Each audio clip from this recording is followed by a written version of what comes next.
नुंसितोय phone अदु पाइखले लोया कईतौरीगे नुंसितोय फमलिए लोया इमान हायरमबदो करी खलीगे अईदी यारा अरोद्रन खलगा यारकपसे अई याम हरावी नुंसितोय नोकलगा यारे लोया नंग अईबु नुंसिब्रा नुंसितोय नुंसिये लोया नमु मखा तारे हयेंग अखोई इमानबा मयाम मागी मागी नुपी पुरगा कोइब चचेन हाइने नंगजु चतुइनी लोसिलका लेरमुको आई लौबा लाके नुंसितोय तल्ले आई चतपा यारोय लोया करिगुंबा हेक थोलक्त्रबा अइने कैदोगे यंग नुंसितोय अदुमाय हाइगनो आई कपसरकचनी अइने हिंगलिसे नंगी दमक्तनी फरे आई थोगलागे लोया न मखा तारे मतुंगदा अमु हना हाइररोय मतुंगदा नुंसिबिने यादबा थबक अमत तौररोय नुंसितोय दादा नंग ऐसे कयाम नुंसि लोया अईकी पुंसिसिना हिंगलि मखै नंगी नुंसिबदी चांगदम नफम लेररोय नुंसितोय नमु करिगुंबा नंगना हेंग मतिक चार कांदा अईबु मु मिराय बिरमलोदी लोया नंगदी अई खक्तगिने कनागी सोइबा यारोय थौना फबा कनाना नंगबु अईगी इफमदगी मुनबा लाबसु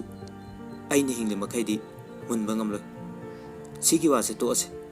अई याम तुमनिंगे तुमलजे अईगी नाकता फमु लाओ नुंसितोय तानिंगदेको वाथी nganगनु लोया वाथी नते कैदौंगैनो नंगना अईगी नाकता लैगदबा मयामदो ngairibani नुंसिबि नुंसितोय नोंगमदी सोइदना लेरगदबनि अदुबो हुजिक्ति वाली अदो दादा नंग एग्जाम थारोइद्रो लोया चंगलनी नंग 12 एग्जाम डेट क्या दगिनो नुंसितोय कुइद्रे मथंग थागी डेट 12 दगिने लोया एग्जाम की लाइक कन पाउको नुंसितोय होय थेंगे दादा नंग सुतुमो आई सुतुमगे लोया अदुदी नुंसि अमुक्ता हाइरम नुंसितोय कोना हाइरगे लोया नुंसि हाइद्रबमखै अईदी तुमखिरोय नुंसितोय अईगी दादा नुंसिबा याम नुंसिये सि ओइरदि यारबो लोया इस नुंसिबना अदो तुमलगे हयेंगना लोइसलमुको होय दादा आई फोन थमगेको फोन अदो थमे नुंसितोयसु लोयाबु तासेंगना नुंसिरुरे लोयासु नुंसितोयबु थमोय सेंगना नुंसिजै मथंगी नुमिने लोया नुंसितोयगु उनरनि खनबदा याम हराउजरमी ममानबसिंगदुगा खंगनब नुपिसिंगजु लाए लोया नोय ngayak famlamo ai salake asi haramlaga नुंसितोयबु लौबु लाए लोया नुंसितोयगी थोंगालदा नुंसितोयबु ngaiduna lei नुंसितोयदी फनेक अमा सेलगा याम चमना थोलै लोयाना याम मुन्ना येंगजरमी लोया ngana loisilmu hairaga asuk thengi ji gaigino नुंसितोय इमाना थबक चटकिबा ngaiduna lebada thenglini लोया गारीदा थोंग हांगतोय काखलो थेंगे चटलजे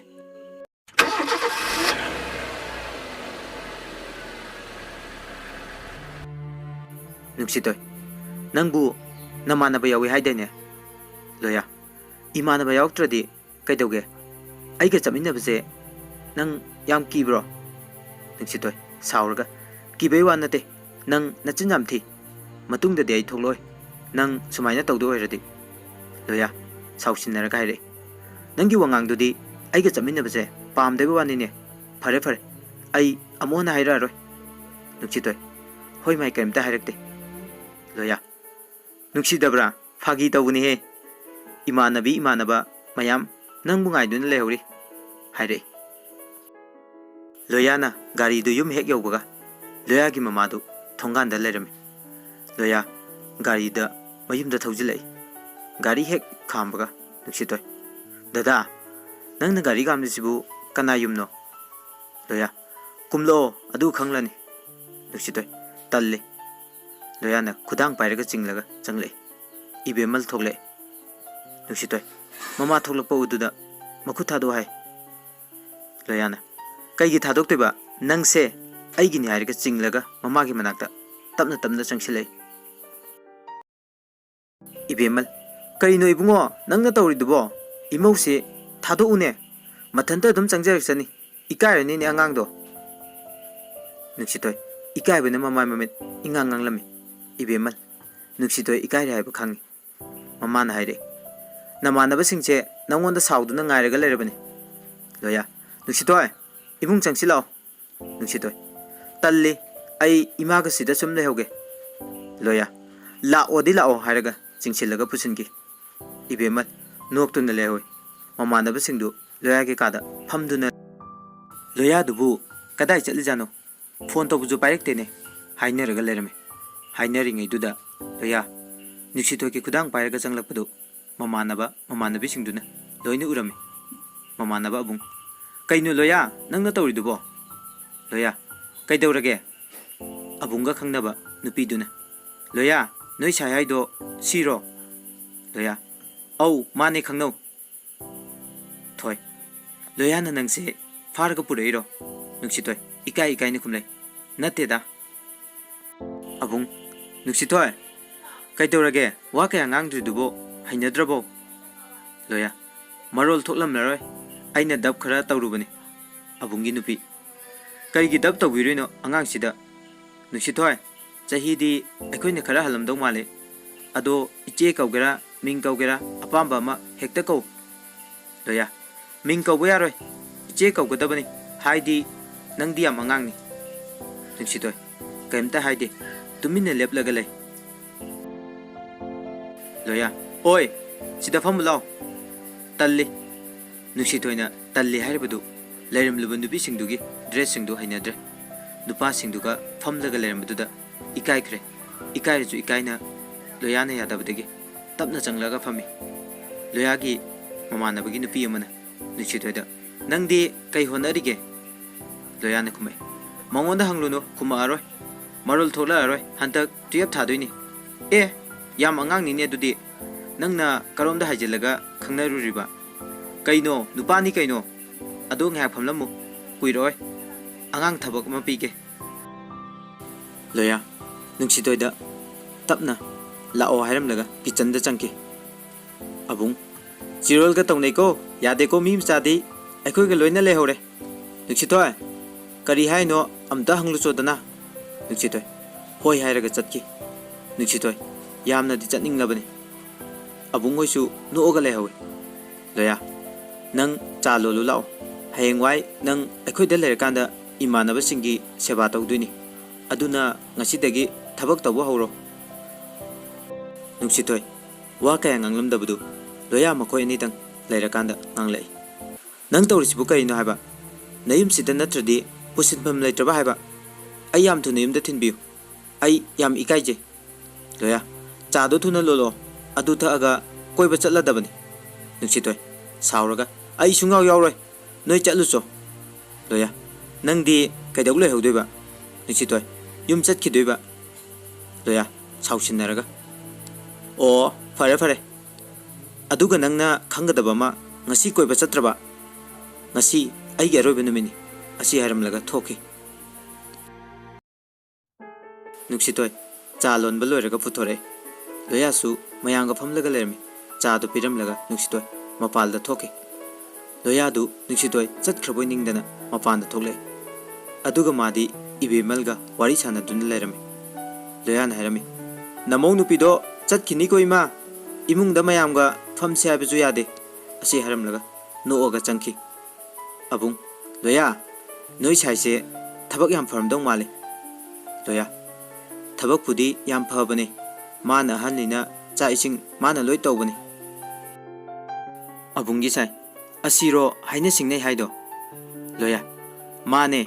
आइना मपालोमदा लेरिकांदा मीना हानखरदे अदुना सीना फरेना खल्लबा याय याय नंगी वाखलदो तौगदबनी लोया नोइगिदी वाखल लोय लेपनरबनी आइगिदी अंगांगनी वाखल Lepa ngamdribani aduna soiduini ne हाइना सिंगनबा हाइसिदी चेलुबगा चप मानै माना लांगनिबा फना लेसु अयतपा मदि अदुम लेरदबनी लोयागी ममानबा थोइबा कोइबा चचे हारगा थेंगनी चलसे लोया होय चलसे नोय बुलेट ओने पोरप्रो अबुंग पुरे अदो बुलेट तंगाक्ता ओइना चलसे लोया अदो अखोय साइडी गाड़ी मचादा चचे हाबदा यादौ मानदेदा अदो हायगे येंगलसे मखोय इमुंगदगी थोले अबुंगसु गाड़ी स्टार्ट तौरे थोइबसु गाड़ी start तौरे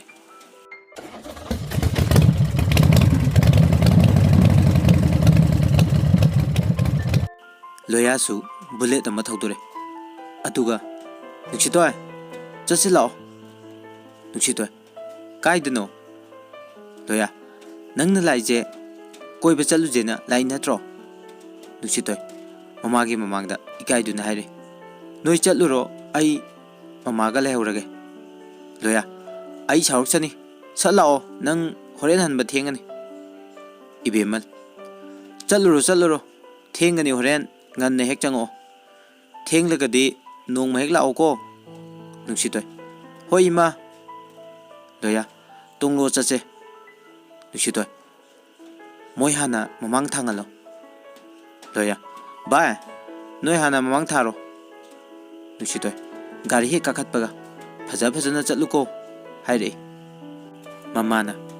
moi nupi ate di khongrau loi sel nuksitoi khaktani phanek chetpa लोया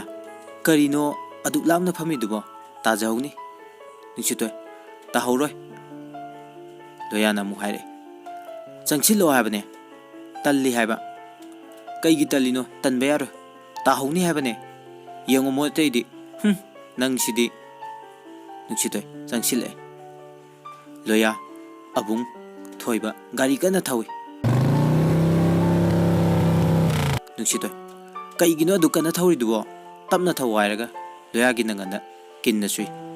लोयासु नोए नुमितो कोइबे याबक कोइरुरे लांगो याबा लांगोरे हले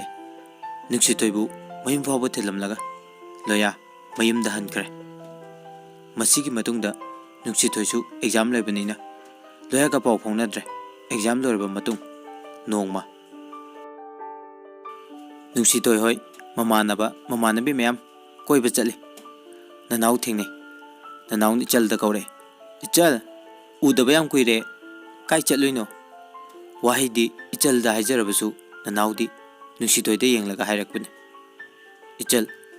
कोइबा चलुइने ननाउना अमुक खुमे इचल नुक्सितोयगे नंबर अमता पिरमुबा नुक्सितोयगा मैसका चलमगेना चटके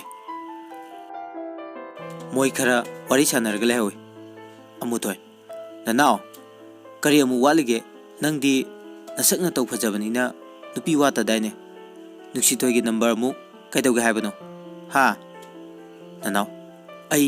मंगोदा वा अमता चमथोकजगे इचलना ननाव मतम मदु हेनकरे नंगबुदी नुक्सितोयने याम नुक्सिजबने नंगना अदुक थीना मिराइबिखिबने अखोई चलुखीगे असी हारगा मखोइसु चतख्रे ननाव याम निंगमदना लेहवे मतम खरा लेरगा लोयाना नुक्सितोयदा अमता उनजे हाइरे नुक्सितोयना मरम लेतन उनबसे तल्ली हाइरे लोया हंतकना लोरे अमता थोलो हाइरमे लोया नुक्सितोयबु ngaiduna lerame नुक्सितोय ममानबी अमगा थोले लोया असिदा फमजि लाओ नुक्सितोय ममानबी दुदा ngahak leramo hairame मखोय अनिना यान हाना उनकिबा मफम दुदा लोयाना नुक्सितोयबु पुदुना लामे लोया मफम मसी नुक्सिद्रा नुक्सितोयना लोयाबु थवाय यामना नुंगाइतबा मवंगदा उरमे दा नंग कैदौरगे लोया नुक्सितोय आई ngasiदी याम वारे नफमदगी लामना चटकनी खनबदा वाखलसे लैतापम खंगदे नुक्सितोय दादा कईगिनो आइबु थादोगा चतोइबा करी मरमगिनो ꯂꯣꯌꯥ ꯑꯩꯒꯤ ꯑꯦꯛꯖꯥꯝ ꯀꯨꯏꯗ꯭ꯔꯦ ꯑꯦꯛꯖꯥꯝꯒꯤꯗꯃꯛ ꯑꯩ ꯍꯌꯦꯡ ꯃꯄꯥꯟꯗ ꯆꯠꯂꯅꯤ ꯅꯨꯡꯁꯤꯇꯣꯏ ꯋꯥ ꯑꯗꯨ ꯇꯥꯕꯗ ꯃꯃꯤꯠꯇꯒꯤ ꯃꯄꯤ ꯇꯥꯅ ꯍꯪꯂꯛꯑꯦ ꯀꯌꯥꯝ ꯀꯨꯏꯅ ꯃꯐꯝꯗꯨꯗ ꯂꯩꯗꯣꯏꯕ ꯂꯣꯌꯥ ꯆꯍꯤ ꯑꯃ ꯂꯩꯔꯛꯀꯅꯤ ꯅꯨꯡꯁꯤꯇꯣꯏ ꯅꯪ ꯀꯞꯄꯤꯔꯣ ꯀꯞꯀꯅꯨꯁꯦ ꯑꯁꯤ ꯍꯥꯏꯔꯒ ꯅꯨꯡꯁꯤꯇꯣꯏꯒꯤ ꯄꯤ ꯑꯗꯨ ꯂꯣꯌꯥꯅ ꯇꯩꯊꯣꯛꯄꯤ ꯂꯣꯌꯥꯒꯤ ꯊꯃꯣꯏꯗꯗꯤ ꯀꯞꯂꯤ ꯅꯨꯡꯁꯤꯇꯣꯏꯕꯨ ꯃꯇꯝ ꯈꯔ ꯎꯔꯔꯣꯏ ꯈꯜꯂꯨꯕꯗ ꯅꯨꯡꯁꯤꯇꯣꯏꯕꯨ ꯃꯊꯥꯅꯨꯡꯗ ꯆꯦꯠꯅ ꯀꯣꯟꯗꯨꯅ ꯀꯞꯄꯤ ꯂꯣꯌꯥ ꯅꯪ ꯑꯩ ꯍꯜꯂꯛꯇ꯭ꯔꯤ ꯐꯥꯎꯕ ꯐꯖꯅ ꯂꯩꯔꯝꯃꯨꯀꯣ ꯉꯥꯎꯁꯤꯟꯅꯒꯅꯨꯀꯣ ꯂꯥꯏꯔꯤꯛ ꯀꯟꯅ ꯄꯥꯎ ꯅꯨꯡꯁꯤꯇꯣꯏ ꯉꯥꯎꯁꯤꯟꯅꯔꯣꯏ ꯗꯗꯥ ꯅꯪꯅ ꯍꯜꯂꯛꯄ ꯑꯩ ꯉꯥꯏꯔꯝꯒꯦ ꯅꯪꯁꯨ ꯑꯩꯒ ꯂꯥꯞꯅꯈ꯭ꯔꯒ ꯑꯩꯕꯨ ꯃꯤꯔꯥꯏꯕꯤꯒꯅꯨꯀꯣ ꯂꯣꯌꯥ ꯅꯨꯡꯁꯤꯇꯣꯏꯗ ꯐꯣꯟ ꯑꯃ ꯄꯤꯔꯝꯃꯤ ꯃꯔꯛ ꯃꯔꯛꯇ ꯐꯣꯟ ꯇꯧꯔꯛꯀꯦ ꯄꯥꯏꯔꯛꯎꯀꯣ ꯍꯥꯏꯔꯝꯃꯤ ꯅꯨꯡꯁꯤꯇꯣꯏ ꯐꯖꯅ ꯆꯠꯂꯨꯀꯣ ꯂꯣꯌꯥ ꯑꯁꯤ ꯍꯥꯏꯔꯝꯂꯒ ꯅꯨꯡꯁꯤꯇꯣꯏꯒꯤ ꯃꯅꯥꯛꯇꯒꯤ ꯆꯠꯈꯤꯔꯝꯃꯤ ꯂꯣꯌꯥ ꯆꯠꯈꯤꯕꯗꯨ ꯅꯨꯡꯁꯤꯇꯣꯏꯅ ꯌꯥꯝꯅ ꯀꯞꯐꯧꯏ